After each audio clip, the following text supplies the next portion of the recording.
대선이 끝난 지금 어떻습니까? 변화의 풍은 점점 세계에 돌아가고 있다는 것을 느낄 수 있습니다. 변화하고자 하면 바람을 타고 분명히 상승할 것입니다. 그러나 회피하려 한다면 바람에 휩쓸려서 나라로 떨어질 것이고 또 침몰할 것임은 자명한 사실입니다. 당 차원에서는 처절한 혁신을 우리가 준비하고 있고 국회 차원에서는 특권 포기와 새로운 정치로 나가고자 합니다. 국가적 차원에서는 지난 5년간은 다른 민생과 정의, 대통합의 길로 그런 향로로 바꿔야하다는 것이 야당의 분명한 주장입니다. 그런 의미에서 우리 당은 첫째, 당을 뼛속까지 바꾸겠다 이렇게 얘기했습니다. 우리 이제 모레 9일날이 되겠습니다만 비대위원장을 선출하고 그 비대위원장의 선출이 바로 혁신의 진흙탕 불길을 당기게 될 것입니다. 두 번째는 대선 때문에 유보되었던 정치 쇄신 다시 속도를 내야만 합니다. 국회 정치 쇄신 특위, 사실은 국회 정치 개혁 특위를 우리가 제안했습니다만 새누리당이 쇄신으로 바꾸면 합의해 줄 수 있다. 그래서 제가 수업장 때 그렇게 합의를 한 바 있습니다. 이것을 다시 추진해 나가면서 속도를 낼 겁니다. 국회 정치 쇄신 특위를 곧장 가동해서 그동안에 합의됐던 여러 가지 일들에 대해서 확정하는 것은 물론이고 실행에 옮기겠다고 하는 것이 저희 당의 각오입니다. 이 사람과 관련해서 여러 비판들이 있는 것이 사실입니다. 새겨 듣겠습니다. 전문성과 책임성은 물론이고 투명성을 지키기 위해서 우리 당에서 늘 주장했던 그리고 이미 지난 대선 때에도 공약한 바 있습니다. 예산개선 특별위원회 상설화 그것을 통해서 과감한 대책을 추진해 나가겠습니다. 국회 쇄신 민생 책임 우리 1월 국회에서 바로 시작할 겁니다. 세 번째, 비록 우리 당이 야당이긴 합니다만 대한민국의 향로를 바꾸기 위해서 야말로 최선을 다하겠습니다. 여야 모두 민생과 통합, 정의와 평화로의 변화를 약속했습니다. 이 약속을 지키기 위해서 최선을 다하겠습니다.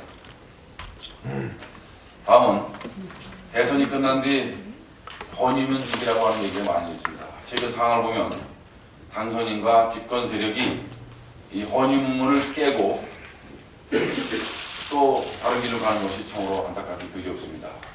밀봉 인사에 이어서 극보수 이념 인사까지 왜 승자가 허니문을 깨려고 하는지 도저히 이해하기가 어렵습니다. 게다가 인수위 대변인 윤창중 자신 사퇴 대신 야당과 국민을 향해서 자진 공격을 하고 있습니다. 오죽하면 당선인과 상관없이 윤창중 씨 개인이 자의적으로 벌인 일이라는 해석까지 나올 정도가 아니겠습니까? 다른 대변인은 국가 지도자 연설 기회를 주장하고 있고 그런 제안을 했습니다. 근데 윤 대변인은 그 시간에 야당을 비아냥거리면서 공격하고 있습니다. 다시 촉구합니다. 인수위 기간에 향후 5년을 자고한다는 말이 있습니다. 67일. 잘못된 것을 빨리 바로잡는 것이 중요합니다. 국민을 이기려 하면 안 됩니다. 국민 눈높이에 맞춰 나가겠습니다. 저희 민주당은 그를 위해서 다시 한번 말씀드리지만 뼛속까지 바꿔나가는 혁신을 계속해 나가겠습니다. 이상입니다. 네, 지난주부터 법무부와 검찰에서 검찰총장 추천 인사위원회를 극비에 구성하고 있다는 소문이 돌았었습니다. 그런데 오늘 아침 신문을 보니까 그 소문이 사실로 확인되고 있습니다. 이 검찰총장 추천위원회는 국회법이 개정됨에 따라서 올해부터 처음으로 실시되는 것입니다. 왜 이 추천위원회를 비밀로 해야 되는지 여기에 많은 것이 숨어 있습니다. 이 추천위원회의 그 장이 되는 사람이 바로 법무부 장관입니다. 현재 권재진 법무부 장관이 추천인사위원회를 구성을 해서 검찰총장 후보자를 고르게 되는 이러한 상황이 되는 것입니다. 이 권재진 법무부 장관은 2007년 11월 달부터 검찰청 대검 차장으로 시작을 해서 MB정부의 민정수석 그리고 법무부 장관, 그러니까 다시 말하면 지난 5년 동안 우리나라에서 있었던 각종 그 국민들이 신뢰할 수 없는 검찰의 수사 사건에 직간접적으로 영향을 미친 사람입니다.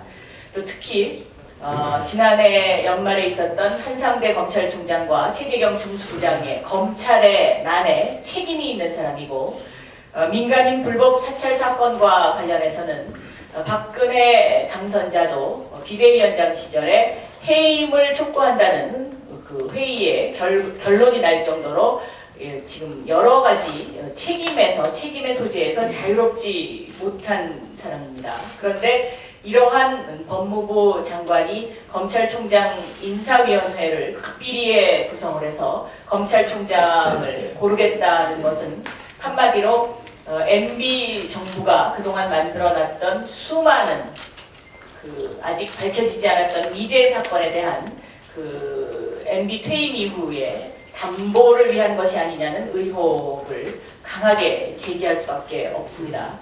그리고 이번 그 검찰총장은 박근혜 당선인이 후보 시절에 검찰의 개혁과 관련을 해서 약속을 한 사실이 있습니다. 다시 말하면은 국회에서 인사위원회를 통과하지 않은 사람은 검찰총장으로 임명하지 않겠다라는 사실을 분명하게 이야기했습니다. 한마디로 검찰의 개혁이 왜 필요한지 거기에 대한 책임을 져야 하는 사람이 권재진 법무부 장관입니다. 그런데 그런 사람이 차기 검찰총장을 임명하려 한다는 것은 어불성설입니다. 민주당은 여기에 대해서 받아들일 수 없고, 왜 검찰총장 인사추천위원회가 극비리에 추진되고 있는지 여기에 대한 법무부 장관과 박근혜 당선인의 입장 표명이 분명히 있어야 한다고 생각합니다.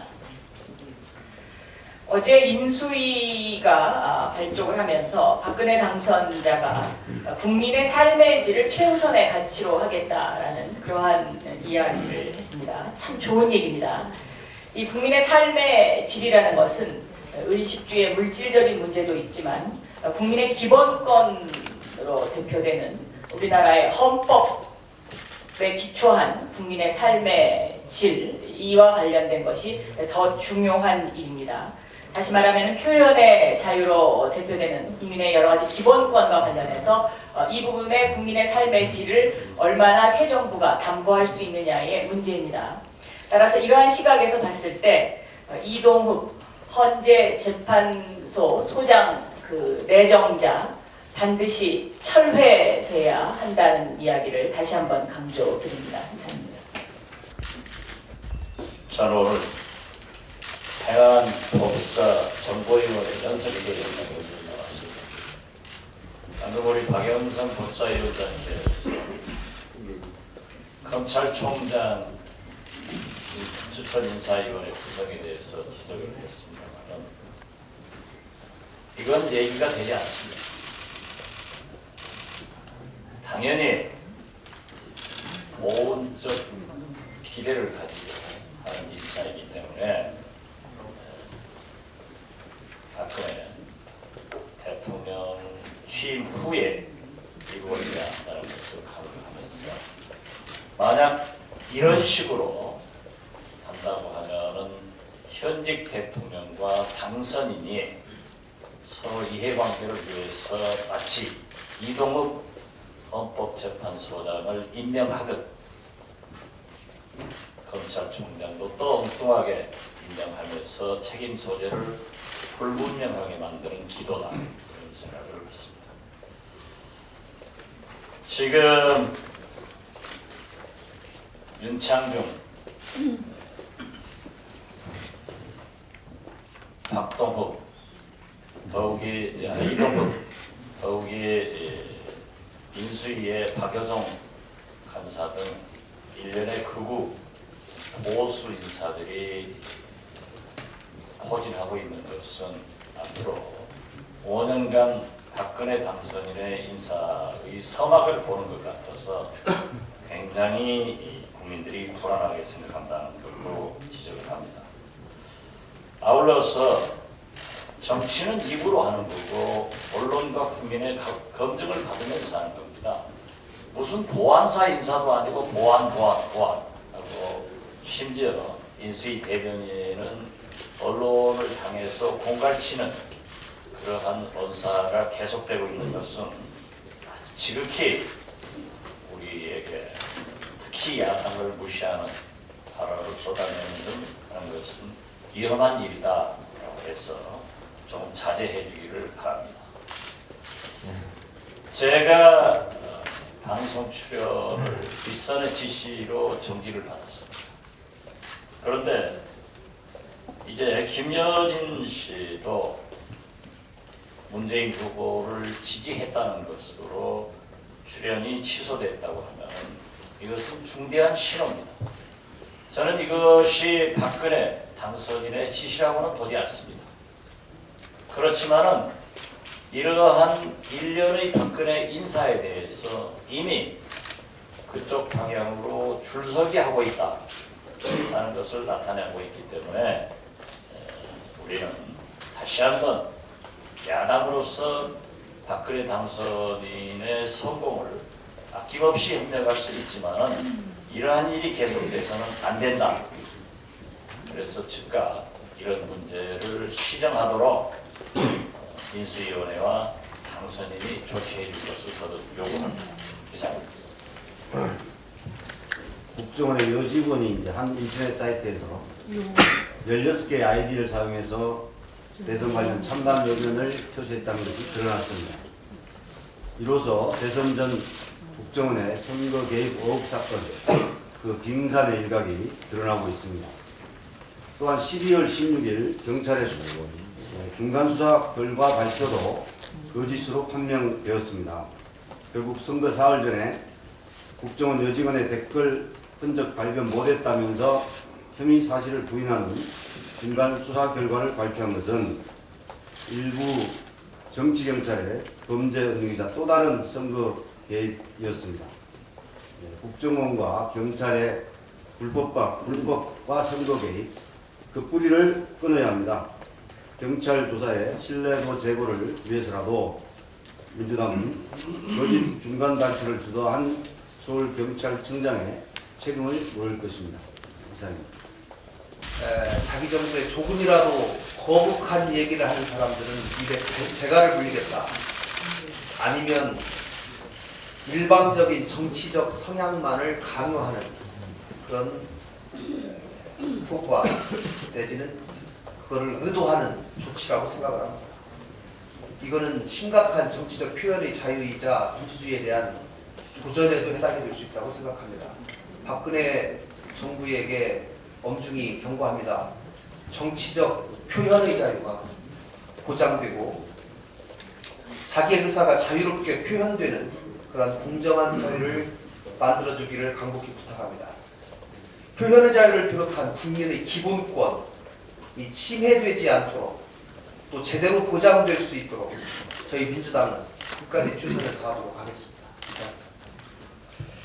금강을 갔을 때의 일인데 안내하시는 분이 강을 걷다 말고 산속 깊숙이 내려 들어갔습니다.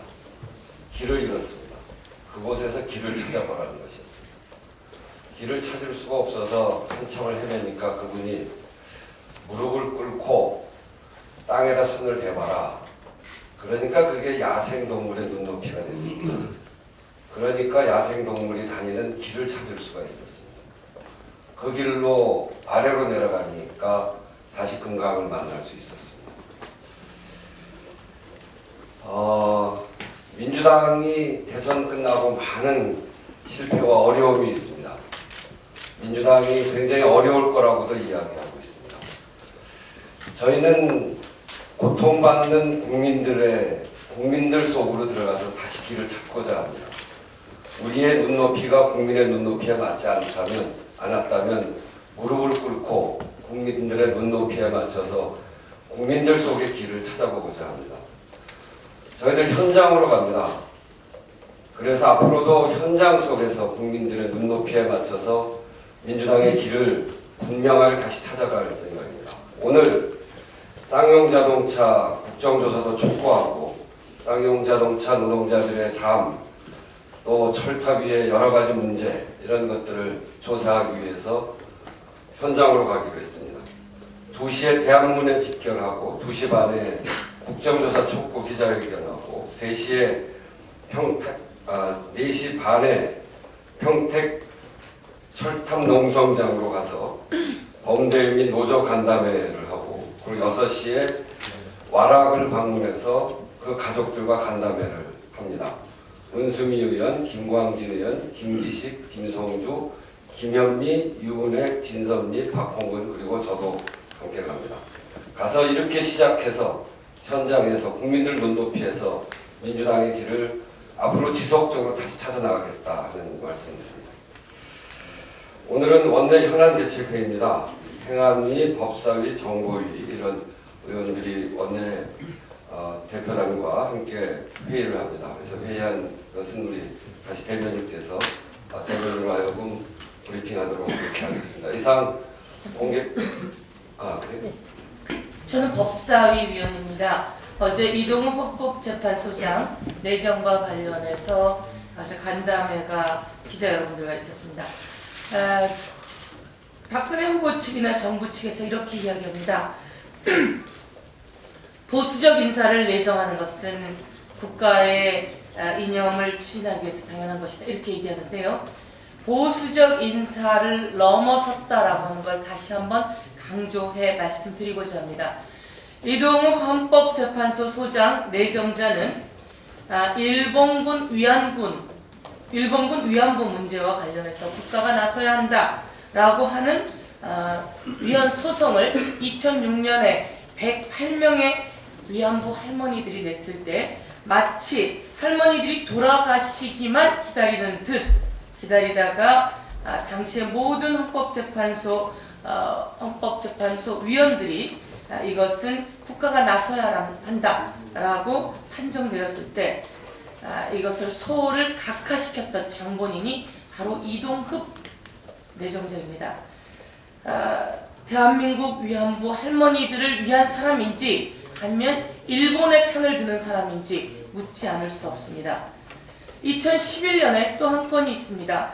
친일파 재산을 국가에 기속시켜야 한다라고 하는 특별법, 이것을 마련하고 이것은 합헌이다라고 하는 모든 헌법재판소 위원들이 합헌 결정을 내릴 때 이동욱 내정자는 친일파 재산을 국가에 기속시켜야 하는 특별법은 일부 위헌이다라고 하는 판결을 내렸습니다. 어찌 이 사람이 대한민국 사람입니까? 아니면 일제시대에 일제편을 들려고 하는 사람입니까? 그 다음 지금 아까 박영선 법사위원장이 말씀하셨듯이 삶의 질을 높이기 위한 정부다 이렇게 얘기를 한다고 하는데 절대 그렇지가 않습니다. 서울 광장에 시민들이 나와서 수시로 모임을 하고 집회를 합니다. 이 서울광장 집회에 대해서 경찰이 차벽을 만들어서 봉쇄하는 사건과 관련해서 경찰은 차벽을 만들어서 봉쇄해야 한다라고 하는 내용으로 합헌 결정을 낸 사람이 바로 이동흡 내정자입니다. 이 사람은 반시민적 판결을 내린 것입니다. 얼마 전 투표권에 관해서 크게 이야기됐던 적이 있습니다. 외국에 있지만 재외 국민이라고 하는 이유로 투표권이 배제되었던 사람들에게 2007년 투표권이 배제되어서는 안 된다라고 하는 내용이 있었습니다. 이것에 대해서 이동욱 내정자는 재외 국민 투표권은 배제되어야 한다 이렇게 판시를 내린 사람입니다. 우리는 또한 선거운동, 인터넷 선거운동은 모두 다 허용되어 있습니다. 그런데 이 인터넷 선거운동 2011년에 모두 다 불법이다 라고 하는 내용을 판시를 결정을 내린 사람이 바로 이동욱 내정자입니다. 이것은 표현의 자유를 억압하는 것입니다. 친일의 흔적이 보이고 매국의 흔적이 보이고 이명박 보훈 인사의 흔적이 보이고 반민주적 색깔이 보이고 반시민적 색깔이 보이고 표현의 자유를 억압하고 재외 국민을 국민으로 여기지 않는 이런 사람은 단지 보수일 뿐이 아니라 독재적 발상에서 내정된 사람이다 이렇게 지적하면서 당장 지명이 철회되어야 합니다. 요구하겠습니다. 이상입니다. 서영교 의원님 말씀에 잠깐 덧붙이겠습니다. 제가 지난번 브리핑 할 때 보수 인사라고 하기조차 민망한 정체불명의 인사라고 말씀을 드린 적이 있습니다. 이번 이동훈 헌법재판소장 인사를 보고 정말 의문을 가지지 않을 수가 없습니다.